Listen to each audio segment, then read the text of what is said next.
Olá! Nessa análise, a gente vai mergulhar fundo em um material bem complexo, transformando tudo em uma explicação visual que seja clara e direta. Hoje, o foco é um capítulo particularmente caótico do livro de Reis. Vamos explorar um período de instabilidade assim absurda, que simplesmente sacudiu o antigo reino do norte de Israel. Pois é, acontece mais rápido do que a gente pensa. O que este capítulo narra é um ciclo vertiginoso de traição, assassinato e, claro, juízo divino. É uma demonstração impressionante de como a instabilidade lá no topo, no poder, pode levar uma nação inteira à beira do colapso. Então vamos lá. A nossa história começa com o rei Baasa, e veja bem como ele chegou ao poder, por meio de um golpe violento. Isso, claro, já estabeleceu um precedente perigosíssimo para o trono. E o mais impressionante é que Baasa viu com os próprios olhos a dinastia anterior ser destruída por idolatria. E o que ele fez? Repetiu exatamente os mesmos pecados. O resultado foi uma maldição divina, uma profecia de que toda a sua linhagem, toda a sua família seria eliminada. E essa profecia contra a casa de Baasa não demorou nada para se concretizar, viu? Tudo começou com o seu filho e sucessor, o rei Elá. Essa linha do tempo aqui mostra a volatilidade absurda da época. O reinado de Elá dura só 2 anos. Aí vem Zinri, dá um golpe e o assassina. O próprio Zinri fica no poder por míseros 7 dias. E para completar o caos, estoura uma guerra civil entre Onri e Tibni. O poder mudava de mãos de uma forma incrivelmente rápida e violenta.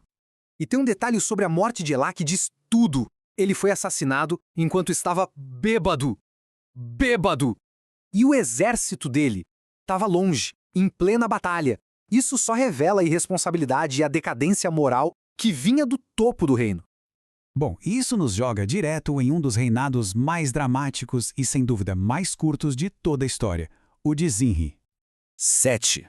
Apenas 7 dias. Foi o tempo que o assassino de Elá, um comandante militar chamado Zinri, conseguiu se manter no trono.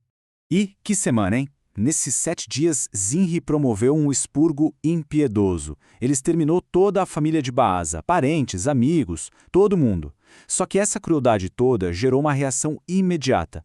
O exército se rebelou na hora e aclamou seu próprio general, Onri, como novo rei. Encurralado pelas forças de Onri, sem ter para onde fugir, Zinri tomou uma atitude extrema. Ateou fogo ao palácio e morreu ali mesmo, nas chamas. Isso deixou o trono livre para Onri, um rei que, olha, era um paradoxo fascinante. E aqui a gente vê um contraste gritante. Do ponto de vista político e militar, Onri foi um tremendo sucesso. Ele estabilizou o país, fundou a nova capital, Samaria. Ele foi tão influente que os registros assírios chamavam Israel de a terra de Onri. Mas o veredito bíblico é o oposto.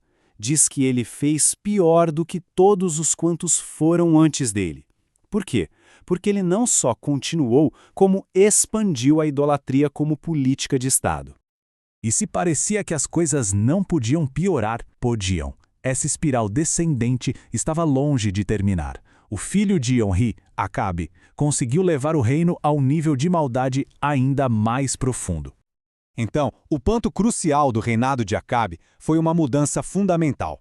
Ele não só tolerou a idolatria, como os outros antes dele. Não, ele promoveu ativamente a adoração a um deus estrangeiro, Baal, transformando isso numa política de Estado, com direito a templo na capital e tudo mais.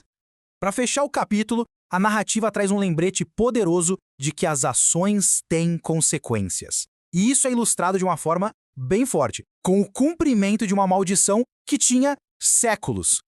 Centenas de anos antes, lá nos tempos de Josué, uma maldição foi lançada sobre qualquer pessoa que ousasse reconstruir as muralhas e os portões da cidade destruída de Jericó. Pois bem, durante o reinado de Acabe, um homem chamado Hiel decidiu desafiar essa maldição. E a profecia se cumpriu com uma precisão que chega a arrepiar. Quando ele lançou os fundamentos, seu filho primogênito, Abirão, morreu. Quando colocou os portões, seu filho mais novo, Segube, também morreu. É uma ilustração trágica, mas muito clara, do tema central de toda essa narrativa. Então fica a reflexão. Se o sucesso aqui neste mundo pode, muitas vezes, mascarar um profundo fracasso espiritual, qual é a verdadeira medida de um legado? Do trono amaldiçoado de Baasa à história trágica de Hiel, este capítulo é uma análise poderosa sobre como o erro pode crescer e sobre o preço altíssimo da desobediência.